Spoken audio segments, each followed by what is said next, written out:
Assalamualaikum warahmatullahi wabarakatuh.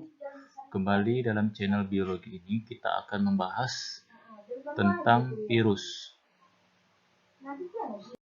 Nah, dari tampilan ini kita harus tahu ya kompetensi dasar apa yang harus kita capai. Yang pertama yaitu kompetensi dasar 3,4 dan kompetensi dasar 4,4. Bisa dilihat dari slide ini. Nah, sebelum kita masuk mengenai penjabaran mengenai virus, nah kamu dapat melihat, tahukah kamu apa itu virus, bagaimana ciri-ciri virus, bagaimana cara hidup virus. Definisi virus. Virus merupakan mikroorganisme patogen yang menginfeksi sel makhluk hidup. Jadi para ahli mendefinisikan virus menjadi dua, yaitu virus sebagai benda mati dan virus sebagai makhluk hidup. Nah, di sini ada soal, ya, apa alasan sehingga para ahli mendefinisikan virus menjadi dua? Nah, nanti kalian harus cari tahu jawaban dari pertanyaan yang dipaparkan ini. Kemudian kita membahas mengenai struktur virus beserta ciri-cirinya. Nah, di sini ada gambar struktur virus, yang mana struktur virus ini merupakan satu dari berbagai macam bentuk struktur virus yang lainnya. Ini merupakan struktur virus berbentuk huruf T, yang mana virus yang menyerang bakteri, sehingga namanya virus bakteri, sehingga dinamakan virus bakteriofag atau bakteriofag, ya, sama saja. Sini kita bedah aja yang mana struktur virus ini. Yang pertama ini kita amati yaitu dari struktur kepalanya. Ya, ini struktur kepala.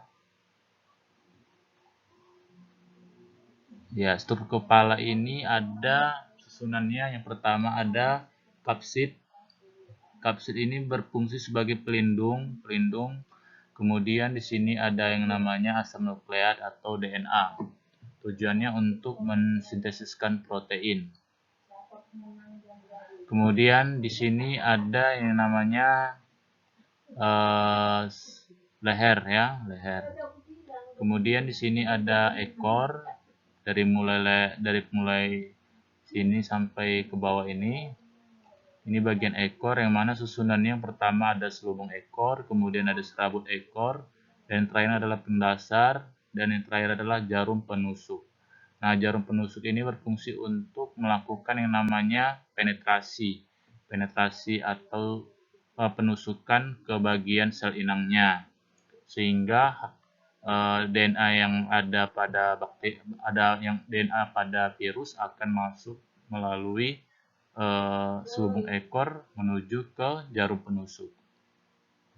Nah, setelah kita bahas mengenai struktur virus, nah di samping kanan ini ada ciri-cirinya. Yang pertama ada hidup pada sel inang, kemudian bersifat aseluler atau bukan berupa sel, kemudian makhluk hidup peralihan antara benda mati dan benda hidup, kemudian dapat mengkristal, kemudian memiliki DNA atau RNA, bentuk beraneka ragam, ada bentuk benang, bola, kumparan seperti huruf T. Bisa dilihat. Kemudian ini ada ragam bentuk virus.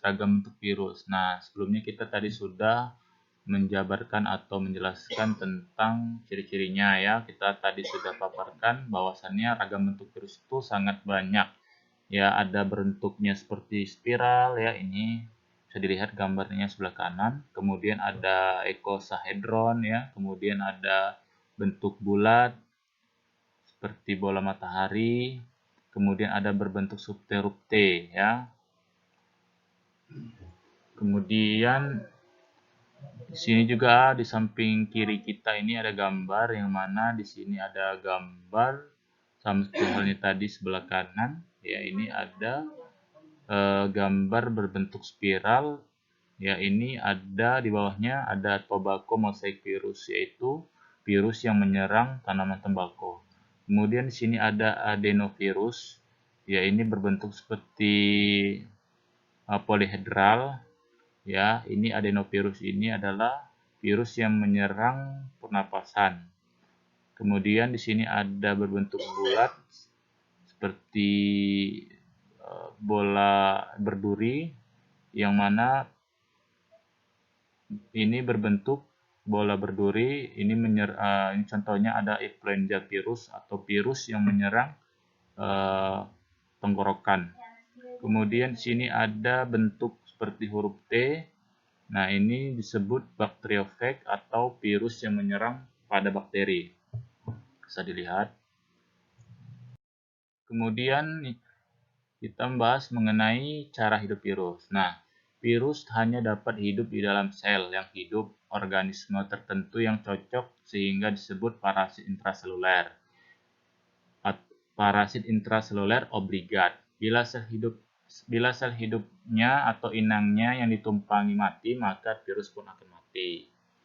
Mengapa hal tersebut bisa terjadi? Coba cari jawaban dari pertanyaan di atas.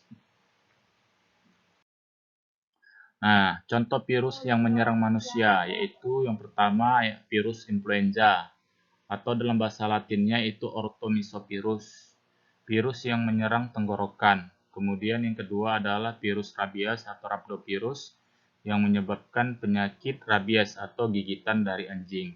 Kemudian yang ketiga adalah virus cacar atau variola virus, yaitu virus yang menyebabkan penyakit cacar pada kulit.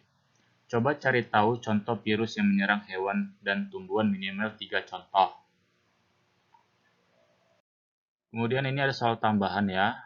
Yang mana yang pertama, bagaimana cara kamu untuk menjaga dan menghindari dari ancaman virus corona yang terjadi pada saat ini? Kemudian yang terakhir, apa manfaat virus bagi kehidupan? Coba kamu jawab dari pertanyaan-pertanyaan yang tadi sudah dijelaskan ya, yang sudah tadi dipaparkan.